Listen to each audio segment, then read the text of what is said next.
Here's what you missed on Phathead and Cande in the morning. Weekdays 6 to 10 a.m. on My Country 96.1. My Country 96.1, Phathead, Cande, Roth. We're looking at a beautiful day. Yeah, we'll get to 76 and sunshine. We will, I promise. A lot of places have sun already. A lot of places still overcast, but looking like a good day. Start of a great weekend. Tomorrow, Friday, 80 we hit. And then Saturday and Sunday in the 70s. And our big events we're going to have great weather for. Hope you have big plans, or at least just get outside, take a walk. Come join us at some of our events, or, do something fun. Sit in the backyard, anything. Get some fresh air this weekend. And these weekends to cherish, going to be few and far between, right? As we head into the fall, this is going to be one of the good ones. We are excited about it. Really, really are. All right, we got lots to do still. How about some national days? It is National Paw Paw Day.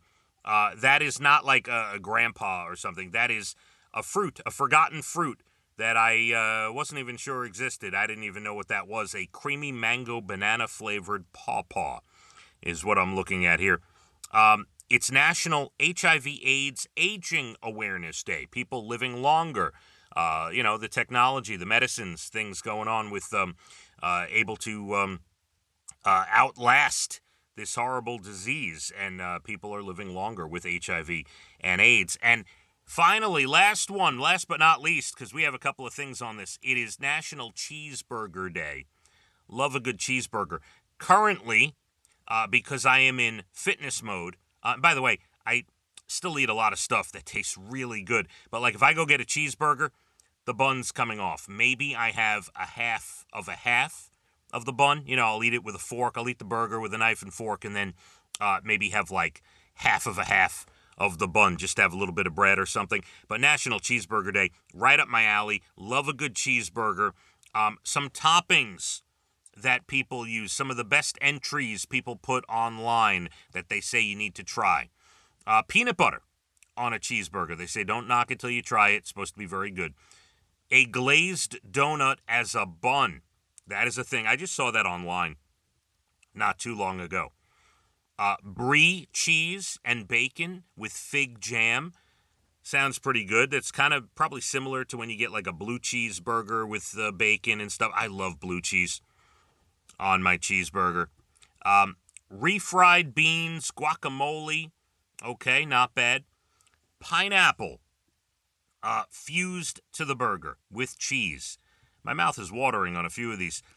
Peanut sauce and pickled ginger, yes. These are some strange but toppings that work, that people are writing online. Green olives, absolutely. I put olives on anything. A slice of fried bologna on a burger. It's the first one that I'm cringing at a little bit. Fried mac and cheese on top of the burger. Kimchi on top of the burger. Banana on top of the cheeseburger. I'm not a banana fan, really.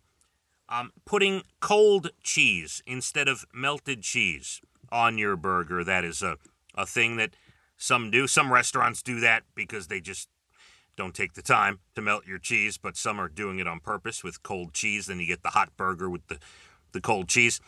Marshmallow fluff. No, thank you. Not going on my cheeseburger. Hot dogs as a burger topping? No. And gummy bears. No. That's not happening. Those are some of the unique toppings for a cheeseburger. Man, love a good cheeseburger. All right, some good news to round out the morning. A woman in Virginia, Carrie Edwards, hit the Powerball for $150,000 last week, donated all of it to charity. She matched 4 of 5 numbers and the Powerball. She wrote 3 checks for $50,000 each. One of them helps families of people with early onset dementia. Her late husband suffered from it. And that's nice. Good job by Carrie Edwards. She must be, well enough off where she can do that. She helped out some places.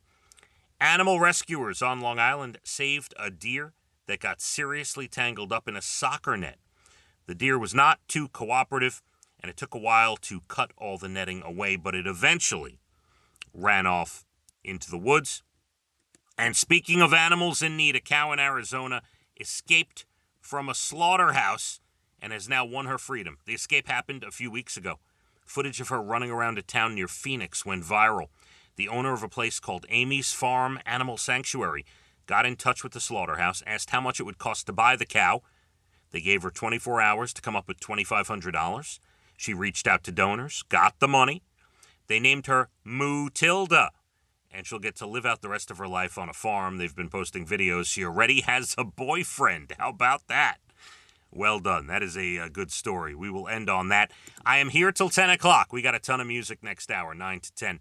Then we got Jim O'Brien, Murph Dog, Jay Letterman, and Elena, special guest all week, Scotty McCreery from 8 to midnight. That's a great show. You should check it out. A beautiful day. We'll get up to 76 and sunshine. Enjoy it. My Country 96.1. Phathead and Cande in the morning, weekdays 6 to 10 a.m. on My Country 96.1.